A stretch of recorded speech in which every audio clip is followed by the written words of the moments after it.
আজকে পড়াবো দ্বিমেরুর লম্ব সমদ্বিখণ্ডকের উপর অবস্থিত কোনো বিন্দুতে তড়িৎ ক্ষেত্র প্রাবল্যের রাশিমালা। একটা দ্বিমেরু নিলাম। দ্বিমেরুর সংজ্ঞায় জেনেছি যে দুটি সমান কিন্তু বিপরীত ধর্মী আধান যদি ক্ষুদ্র দূরত্বে অবস্থান করে তাহলে তাকে দ্বিমেরু বলবো, তড়িৎ দ্বিমেরু। দেখো এখানে মাইনাস কিউ প্লাস কিউ দুটো সমান কিন্তু বিপরীত এবং তারা ক্ষুদ্র দূরত্ব 2l অবস্থিত, তাহলে এটা একটা দ্বিমেরু। এই দ্বিমেরুর উপর লম্ব সমদ্বিখণ্ড হলো ওপি। ভালো করে দেখো, ওপি হচ্ছে লম্ব সমদ্বিখণ্ড। কেন না, এই ওপি এই দ্বিমেরুটাকে দুটি সমান অংশে ভাগ করেছে। দেখো এইটা এল, এটা এল, দুটো সমান অংশে ভাগ করেছে। এবং লম্ব কেন বলা হয়েছে না, ওপিটা দ্বিমেরুর উপর লম্ব 90 ডিগ্রি কোণ করেছে।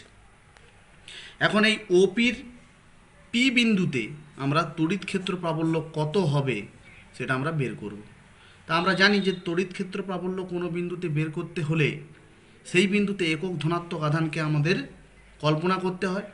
তাহলে আমরা এই পি বিন্দুতে একক ধনাত্মক আধান +1 আমরা কল্পনা করলাম। এখন এই প্লাস কিউ +1কে কী করবে, বিকর্ষণ করবে।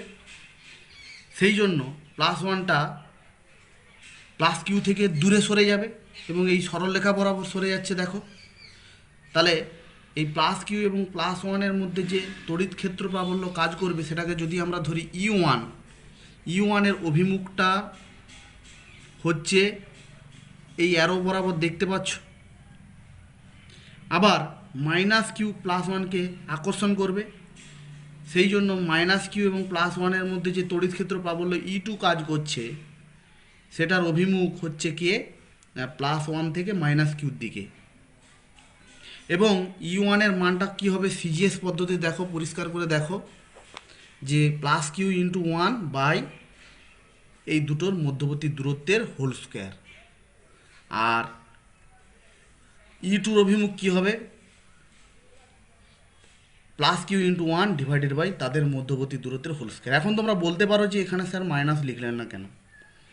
মাইনাসটা লেখা হচ্ছে না এই কারণে, আমি উভয় তড়িৎ ক্ষেত্র প্রাবল্যের মান নিয়ে কাজ করছি। যখন আমরা মান নিয়ে কাজ করব তখন প্লাস মাইনাস কোনো দিক কিছুই আসবে না, মড ভ্যালুটা আসবে। তাহলে এই দুটো জিনিস থেকে আমরা পরিষ্কার বুঝতে পারছি যে ইউ1 এবং ই2 পরস্পর সমান।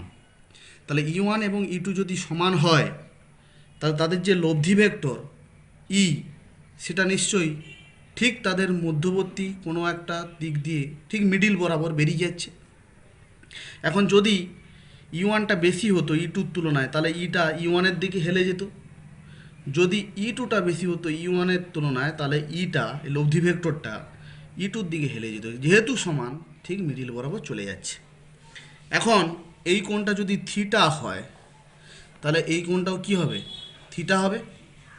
কেন, এ দুটো হচ্ছে পরস্পর একান্তর কোণ, এটা সমান্তরাল, এটা হচ্ছে ছেদক বা ভেদক। তাহলে এটা থিটা হলে এটা থিটা হবে। আবার আমি একটু আগে বলেছি যে ইটা ই1 এবং ই2 ঠিক মিডিল বরাবর গিয়েছে, তাহলে এটা যদি থিটা হয় তাহলে এটাও কি হবে, থিটা হবে। তাহলে একটু ভালো করে দেখো যে ই1-এর এই বরাবর উপাংশ কত হবে, ভালো করে দেখো, ই1 কী হবে, কস থিটা। আর একটা হবে, এটা হচ্ছে আমি এই সবুজ কালি দিয়ে দেখাচ্ছি, এটা হচ্ছে কি হবে, ই1 কি সাইন থিটা। আবার এই যে দেখতে পাচ্ছ ই2, ই2-র এই বরাবর উপাংশ কত হবে, ই2 কস থিটা। আর এই দিক বরাবর সবুজ কালিতে দেখাচ্ছি, এটা হবে কত, ই2 সাইন থিটা। দেখো ই1 সাইন থিটা ব্যালেন্স হয়ে যাচ্ছে কার সঙ্গে, ই2 সাইন থিটার সঙ্গে ব্যালেন্স হয়েছে। কেন, কারণ হচ্ছে ই1 সমান ই2, তার মানে দুটো সমান হয়ে যাচ্ছে, পরস্পর ক্যান্সেল হয়ে যাচ্ছে। শুধুমাত্র এই বরাবর কাজ করছে ই1 কস থিটা এবং ই2 কস থিটা। তাহলে অতএব লব্ধি ভেক্টর যেটা হবে,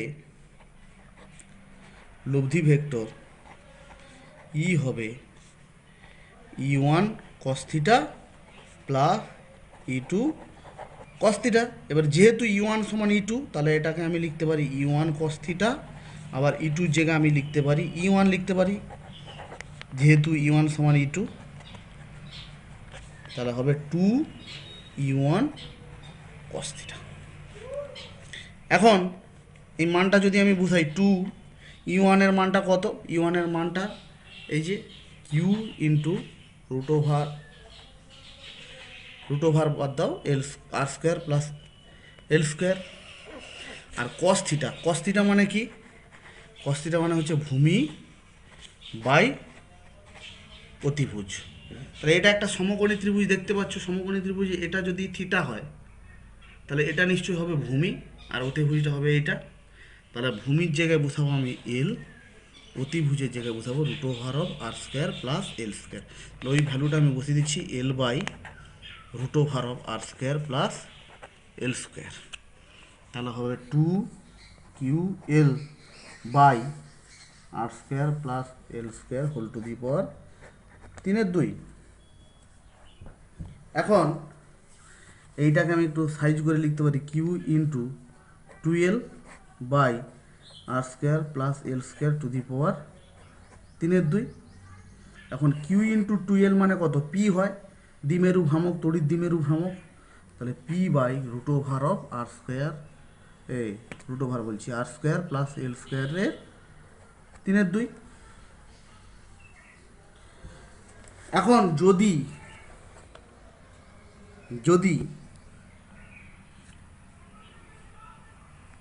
আর এর মানটা খুব বেশি হয় এল এর তুলনায়, তাহলে এলটাকে আমরা নগণ্য ধরব। এল খুব ছোট হবে, এল খুব ছোট, তার মানে এল স্কোয়ার আরও ছোট হবে। সেই তুলনায় আর এর সাপেক্ষে এল স্কোয়ারটা নগণ্য হবে, অর্থাৎ ওটা 0 হয়ে যাবে। তখন ই হবে, লব্ধি ভেক্টরের মান হবে P by R square to the power 3/2। তাহলে পি বাই আর কিউ। এটা সিজিএস পদ্ধতিতে বেরিয়ে গেল। যদি এসআই পদ্ধতিতে হতো তাহলে ইর ভ্যালুটা কি হতো? শুধু পাশে কি থাকতো? 1/4πε0 থাকতো, পি বাই আর কিউ হতো। এরপরে আমরা যেটা জানবো সেটা তড়িৎ দ্বিমেরুর জন্য যে কোনো বিন্দুতে তড়িৎ ক্ষেত্র প্রাবল্যের রাশিমালা নির্ণয়। তড়িৎ দ্বিমেরুর জন্য যে কোনো বিন্দুতে তড়িৎ ক্ষেত্র প্রাবল্যের রাশিমালা নির্ণয়। এখন আমি একটা তড়িৎ দ্বিমেরু নিয়েছি, দেখো -q +q। এখন দ্বিমেরুর অক্ষের উপর কোনো বিন্দুতে নয় বা লম্ব সমদ্বিখণ্ডকের উপর কোনো বিন্দুতে নয়। ধরো এই রকম একটা কোনো জায়গায় বিন্দুটা রয়েছে, পি বিন্দুটা, যেটা অক্ষের উপর অবস্থিত কোনো বিন্দু নয় বা লম্ব সমদ্বিখণ্ডকের উপর কোনো বিন্দু। এবং আমি এটুকু বলতে পারি যে ওই পি বিন্দু থেকে দ্বিমেরুর যে মধ্যবিন্দু, সেই মধ্যবিন্দুর যে দূরত্ব সেটা হচ্ছে পিও। এবং এই পিও দ্বিমেরুটির সঙ্গে থিটা কোণ করে আছে। তাহলে এই পি বিন্দুতে আমাদেরকে কি বের করতে হবে? তড়িৎ ক্ষেত্র প্রাবল্যের রাশিমালা বের করতে হবে। এখন যে বিন্দুতে আমরা তড়িৎ ক্ষেত্র প্রাবল্যের রাশিমালা বের করব, আমি আগেই বলেছি সেখানে একক ধনাত্মক আধান রাখতে হবে। এবারে কিভাবে আমরা হিসাব করব না, একটু ভালো করে খেয়াল করে দেখো। এই -q আর +q, এই যে তড়িৎ দ্বিমেরুটা তৈরি হলো, এই দ্বিমেরুর যে দ্বিমেরু ভ্রামক সবসময় মনে রাখবে, এটাকে আমরা পি দ্বারা প্রকাশ করেছি বা পি সাফিক্স ই দ্বারা প্রকাশ করেছি। এর অভিমুখটা হয় কোন দিক থেকে কোন দিকে? -q থেকে +q এর দিকে। তাহলে আমি বলতে পারি যে এই যে দ্বিমেরু ভ্রামক পি, এটা কাজ করছে এই বরাবর। দ্বিমেরু ভ্রামক পি বা পি সাফিক্স ই, এটা কাজ করছে মাইনাস কিউ থেকে প্লাস কিউ বরাবর। এখন এই পি এর তাহলে এই উপাংশটা কত হবে? P cos theta. আর এইটার যে উল্লম্ব উপাংশ, আমি সেটা ভালো করে দেখিয়ে দিচ্ছি, এইটা হবে কত? P sine theta. বোঝা গেল? একটা হবে পি কস থিটা আর একটা হচ্ছে পি সাইন থিটা। এইবারে আমি আলাদা আলাদাভাবে বিচার করছি। দেখো, যখন আমরা পি কস থিটা উপাংশ বিবেচনা করব তখন পি সাইন থিটাকে আমরা ধরবো না, যখন পি সাইন থিটা বিচার করব তখন পি কস থিটা ধরবো না। তার মানে পি কস থিটা কি? পি এর এই উপাংশটা হচ্ছে পি কস থিটা এবং এই উপাংশটা হচ্ছে পি সাইন থিটা। তাহলে পি সাইন থিটা এবং পি কস থিটার মধ্যবর্তী কোণ কত? 90 ডিগ্রি। তাহলে দেখো, আমি ধরলাম পি কস থিটা, এই উপাংশটা পি কস থিটা, এটা হচ্ছে কি? P cos theta. আর এইখানে আমার কি বিন্দু রয়েছে? এইখানে আমার বিন্দু রয়েছে পি বিন্দু। তাহলে দেখো, এটা যদি একটা দ্বিমেরু হতো এবং সেই দ্বিমেরুর যদি দ্বিমেরু ভ্রামক পি কস থিটা হতো, তাহলে সেই দ্বিমেরুর অক্ষের উপর একটা বিন্দু পি হলে সেই রাশিমালাটাকে যদি আমি ধরতাম ই ড্যাশ, সেটা সিজিএস পদ্ধতিতে কত হতো না? 2p বাই এই দূরত্বটা যদি আর হতো, এইখান থেকে এই দূরত্বটা, এটা যদি আর হতো, সেটা হতো কত? 2p by R cube. কিন্তু এখানে তো পি নাই, এখানে কি আছে? পি কস থিটা আছে। তাহলে এটা হবে পি এর জায়গায় কি হবে? P cos theta by R cube. তাহলে ই ড্যাশের অভিমুখটা কি হবে? আমি এদিকে দেখে দিচ্ছি, ই ড্যাশটা এই দিকে কাজ করছে, তার মানটা কত? 2p cos theta by R cube. এবারে সেকেন্ডলি, দ্বিতীয়ত, আমার এই রকম বরাবর কি কাজ করছিল? P sine theta. এবং এইখানে রয়েছে পি বিন্দু, ছবিটার কথা বিচার করো, এদিকে কি রয়েছে? পি বিন্দু। তো এই ছবিটাকে যদি ঘুরিয়ে দিই আমি, বা নাও যদি ঘুরাই, তাহলে তোমরা একটু একটু ভালো করে দেখো যে এটা হচ্ছে পি সাইন থিটা, এটা একটা দ্বিমেরু, দ্বিমেরুর লম্ব সমদ্বিখণ্ডকের উপর অবস্থিত বিন্দু পি, পি বিন্দুতে তড়িৎ ক্ষেত্র প্রাবল্যের হিসাব করতে হবে। তাহলে সেটাকে যদি আমি ধরি, সেই তড়িৎ ক্ষেত্র প্রাবল্যের অভিমুখটা ঠিক এই রকম বরাবর যাবে। গত টপিকে আমি দেখিয়ে দিচ্ছি, সেটাকে ধরলাম আমি ই ডবল ড্যাশ। সেই মানটা কত হবে? সেই মানটা সিজিএস পদ্ধতিতে হবে পি বাই এই দূরত্বটা তো ছিল আর, তাহলে এটা আর কিউব হবে। এখন এখানে তো পি নাই, এখানে আছে পি সাইন থিটা, তার মানে এটা হবে p sine theta by R cube. তাহলে আমি ফুল যদি ছবিটা আঁকি, তাহলে এটা গেল মাইনাস কিউ, অরিজিনাল ছবিটা আঁকছি। এইখানে আছে পি বিন্দু, এইটা হচ্ছে সেই ও বিন্দু, এই দিকে আছে আমার কি? ই ড্যাশ, যার মানটা হচ্ছে 2p cos theta by R cube. আর ঠিক এই দিক বরাবর আছে কি? ই ডবল ড্যাশ, যার মানটা হচ্ছে p sine theta by R cube. একটু ভালো করে দেখো, ই ড্যাশ এবং ই ডবল ড্যাশ এ দুটো পরস্পর 90 ডিগ্রি কোণ করে আছে। কত কোণ করে আছে? 90 ডিগ্রি কোণ করে আছে। এবং এদের যে লব্ধিটা এ দুটোর মাঝেই থাকবে, যে দিকের পাল্লা বেশি হবে সেই দিকে হেলে যাবে। আমি জানি না কোনটা বেশি কোনটা কম, তার মানে আমি মিডিল বরাবর আঁকবো না, জাস্ট মিডিল বরাবর আঁকবো না, একটু হেলে আঁকবো। আমি এঁকে দিচ্ছি, ধরো এইটা হচ্ছে লব্ধিটা হচ্ছে এইটা ই। তাহলে লব্ধি ভেক্টর ই সমান হবে রুট ওভার অফ, এটা একটু অন্যভাবে বের করাবো, ই ড্যাশের স্কোয়ার প্লাস ই ডবল ড্যাশের square plus 2 into E dash into E double dash into cos E dash এবং ই ডবল ড্যাশ, এদের মধ্যবর্তী কোণ কত, 90 ডিগ্রি, 90 ডিগ্রি। তাহলে কস 90 কত হয়, 0 হয়। তাহলে এটা হলো ই ড্যাশের স্কোয়ার প্লাস ই ডবল ড্যাশের স্কোয়ার।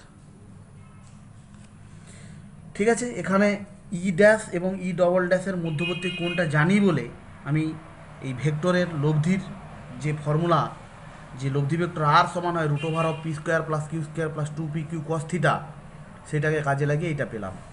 এবারে ই ড্যাশ কত ছিল, ই ড্যাশ ছিল 2p cos theta by R cube তার হোল স্কোয়ার, আর ই ডবল ড্যাশ কত ছিল, p sine theta by R cube তার হোল স্কোয়ার। তাহলে এখান থেকে আমি পরিষ্কার দেখতে পাচ্ছি যে এটা এটা আমার বেরিয়ে যাচ্ছে হচ্ছে যে পি বাই আর কিউ বাইরে বেরিয়ে যাচ্ছে, দিয়ে এখানে পড়ে থাকবে কত, 4 কস square theta plus sign square theta. Simple calculation, তোমরা বাড়িতে করে নেবে, ম্যাথামেটিক্যাল ক্যালকুলেশন।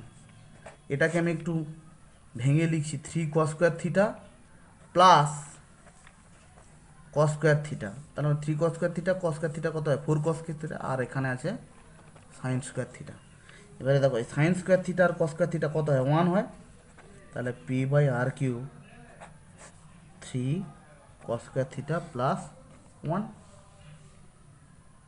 এখন যদি এটা পুরোটাই বেরোলো কী পদ্ধতি, সিজিএস পদ্ধতি। যদি এসআই পদ্ধতি হতো, সিম্পল এখানে ইর মানটা হতো জাস্ট এই পুরো ফর্মুলার আগে, পুরো ডেরিভেশনের যে এটা রূপটা, তার আগে শুধু 1/4πε0 এটা জুড়ে যেত, কত কত 3 কস স্কয়ার থিটা প্লাস 1। আশা করছি তোমরা এই জিনিসটা ভালো করে বুঝতে পারছো। এবারে হয়তো কেউ বলতে পারে যে স্যার ই এর অভিমুখটা কী হবে, আপনি তো মানটা বের করে ফেললেন, ই এর অভিমুখটা কী হবে। আমি এটুকু বলতে পারি যে আমি ধরলাম এইটা হচ্ছে ই ড্যাশ, এইটা হচ্ছে ই ডবল ড্যাশ, এইটা হচ্ছে সেই লব্ধি ই, লব্ধিকে আমি ডবল অ্যারো দিয়ে বুঝালাম। এইবারে যদি এই লব্ধি থেকে ই এর উপর যদি আমি লম্ব টানি, এবং আমি যদি বলি এই লব্ধিটা ই ড্যাশের সঙ্গে যে কোণ করে আছে সেটা ফাই কোণ, তাহলে ট্যান ফাই মানে কত, লম্ব বাই ভূমি। দেখো এটা একটা সমকোণী ত্রিভুজ না ত্রিভুজ, না ত্রিভুজ। এই সমকোণী ত্রিভুজের এটা যদি ফাই কোণ হয়, তার মানে এই এটা কত হচ্ছে ভূমি কোণ, এটা ভূমি, আর এইটা হচ্ছে লম্ব। ভূমি কোণ কোনটা, ই ড্যাশ, তাহলে ভূমির জায়গায় বুঝবো ই ড্যাশ, আর লম্ব মানে কোনটা, এইটা। এটা কার প্যারালাল, ই ডবল ড্যাশের প্যারালাল, তাহলে এটাই লম্ব। তাহলে E dash by E double dash, E ড্যাশের মানটা কত পেয়েছি, P sine theta by R Q, E double ড্যাশের মানটা কত, 2p cos theta by R Q. দেখো P sine theta by R cube into R cube by 2p cos theta, তাহলে P P কাটলো, আর কিউব কাটলো, তাহলে half sine theta by cos theta মানে কত, ট্যান থিটা। তাহলে অত phi সমান হবে tan inverse half tan theta. অর্থাৎ অ্যাঙ্গেলটা কত হলো, অ্যাঙ্গেলটা ফাই, কার সঙ্গে, ই ড্যাশের সঙ্গে। ঠিক আছে, বুঝতে পারছো সবাই?